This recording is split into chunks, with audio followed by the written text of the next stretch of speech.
program. Sorry for being late because we're waiting for the rest to come, but they still late.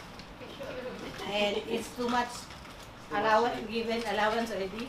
So if they come, they just sit down, whatever topic, they just follow. Okay, welcome for this program, and we're happy to see you. We're here because we wanted to help you. We wanted to help you in preparing your future. Preparing your future. We will try our best to share with you all what we know about managing money, financially, to be financially literate. So for the first topic, I would like to welcome one of our members who is successful in her business because of this program. Please.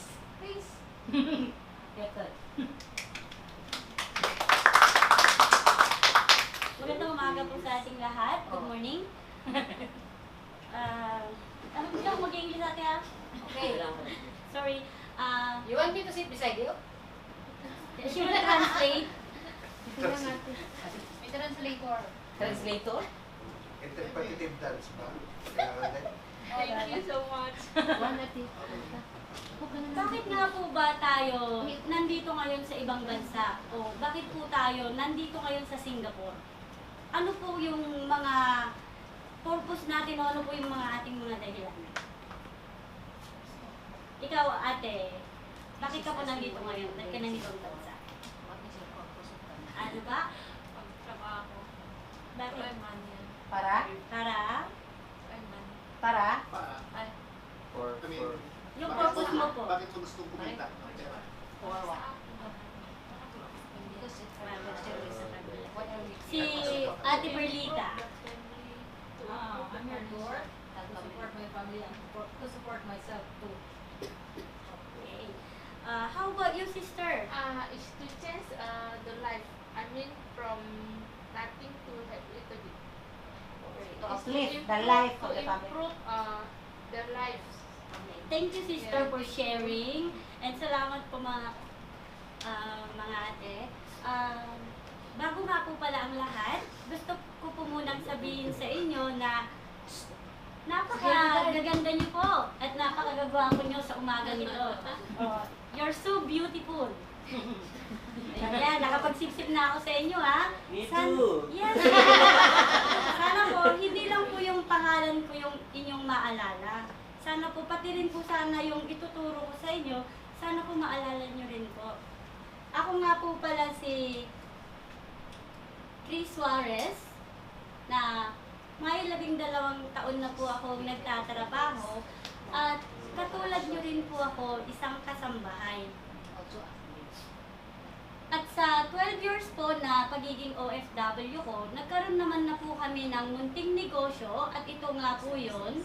Nagkaroon po kami ng agricultural farm supply, nagtitinda rin po kami ng feeds, at may bigasan din po kami. At yung kasalukuyang pinagkakakitaan po namin ngayon ay yung pamimili po ng palay, yung buying station po. Nagpapasalamat po ako at nakilala ko po ang Pinoy Wise at ang TGFI na siyang ginawa po namin gabay namin sa pag-asenso ng aming munting kabuhayan. Ang Module 1 po na aking ituturo sa inyo ay ang Module 1. Ito po yung Achieving Your Goals for Migration. Kung paano daw po nating ma-achieve yung ating mga goal or ating mga pangarap. May mga objective po tayong pag-aaralan para po magagamit po natin ito kung paano po yung tamang pagsiset ng goal natin. At ito po yung objective number 1. Ate Fat, pakibasa nga po yung ating objective.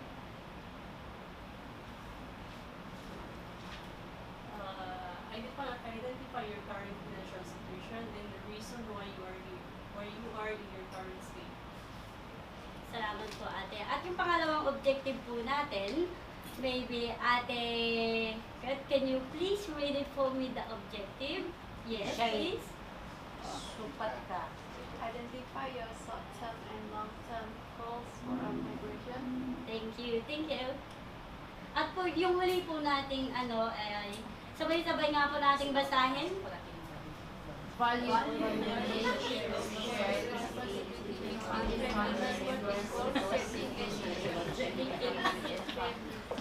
Salamat po. Natanong na po ba natin sa ating mga sarili kung kumusta na po yung kasalukuyang financial situation natin? Kumusta na po yung financial situation natin sa ngayon? Yung kasalukuyang gastusin natin o pangangailangan natin. Sa pamilya mo, Ate Perlita, kumusta naman po yung financial situation mo? single. Ay, single po. So, kumusta naman po yung financial? Fine. Nakakapag-ipon na siguro si ate kasi dalaga siya. How about si ate, kumusta po yung financial situation mo? Ganun pa rin. Sahod, badala. Iba lang sa'yo, 100 allowance. Bakit po kaya nandyan ka pa sa stage na yan, ate? Nandyan ka pa sa sitwasyon na yan? Mismanagement. Salamat po. Ikaw po, Ate Numela, kumusta naman po yung iyong financial situation sa ngayon at bakit Sa nandyan? ngayon, kasi nagpapaaral pa ako ng mga anak. So, nasa state pa talaga na survive. So, nakakapag-ipon naman po. Okay. Nakakapag-sip Okay. naman po para sa goal. So, lahat po tayo, may kanya-kanya pong dahilan. Bakit nandyan pa po tayo sa sitwasyon na yan? Why we still in that current financial situation? Because we have a lot of reason. All of us is got some different, right? Ngayon naman po, kailangan po nating i-identify kung ano po yung short-term goal natin at kung ano po yung long-term goal natin. Lahat naman po siguro tayo dito ay mayroong mga pangarap, di ba? Sino po yung may mga pangarap dito? Mga goal. All those you have done. You have goal in life. Ed, my Sino yung mga wala? Siguro po yung hindi nagtaas, wala silang goal. So pumunta lang sila para mag-tourist. Enjoy. So, kailangan din po natin, sa pagsiset po ng goal, kailangan din po nating alamin o i-identify sa sarili natin kung ano po yung short-term goal natin. Sino po ang makapagbibigay sa atin ng halimbawa ng kanyang short-term goal? Ikaw, Sir JR, ano po yung short-term goal mo? Short-term goal.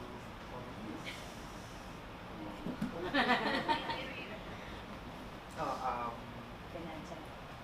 short-term, get a car for family. Wow. Car. So, mga ilang buwan kaya yun, sir? 2 weeks, 2 days down the road. Matagal-tagal pa. Tagal-tagal pa. O, Ang long ikaw, term. sir, ano yung short-term goal mo? Para Short-term ibahagi sa atin. goal. Short-term goal to lose belly. Below your belly. I think non-financial goal po yun. Yeah, it's not financial. For financial, to finish the house or anything, Wow. which includes money, of course. How about your sister? What is your short-term goal? To save more money to make business because I need money to start the business. Game naman po, sino po yung makakapagbigay sa inyo ng kanyang pangarap? Ano po yung long-term goal, yung inaasam po natin na gusto natin makamit bago po tayo umuwi ng Pilipinas? Sa akin siguro magkaroon ng sarili ng bahay. Sa gaano po katagal, ate, na Medyo matagal na pero I am planning na after 2 years. so after 3 years po matapos yung bahay natin. Ganun. Ganun ba? Okay, salamat po. Sino pa po yung mag-share sa atin kung ano po yung goal niya? Yung long-term goal. Ikaw ate na, si ate ganda, si ate Kat. Ano po yung goal mo? Bakit ka po ng ibang bansa? Ano ba yung dream mo? have my own business. Sige lang po, wala akong mali o tama sa sagot. So, sinishare lang po natin sa ating mga But before ako mag-for good, kailangan I have my own house, my own business, like restaurant. Okay, salamat po ate. So mga ilang taon naman po kaya yung gugugulin mo ate bago po bago mo ma-achieve yung goal na yun? Nag-start na ako ngayon, so I'm planning for 4 years. Wow, 4 years. Thank you po ate. Ikaw po ate, pwede po bang malaman kung ano naman po yung iyong long-term goal, yung pangarap mo po? Pangarap lang Ako? naman ate, wala naman pong bayad. Long term ko to have passive income. Can be specific. Ano ka? To have property for rental. House rental yung gusto niya or apartment Gusto na ko yan. yung mga like condo, house rental o apartment rental. Kasi, kumbaga, siyempre kung matanda ka, yung energy mo is less. Correct. So, mahirap yung magising ka ng umaga na ayaw ng katawan mo ba. So, yun ang pangarap ko sana. Opo. Tama po yun. Maraming salamat po sa mga nag-share kung ano po yung long-term goal niya and kung ano po yung short-term goal. Ayun naman po, alam na natin, we know already where we are, kung nasaan na po tayong yung financial situation natin, alam na natin. At na-identify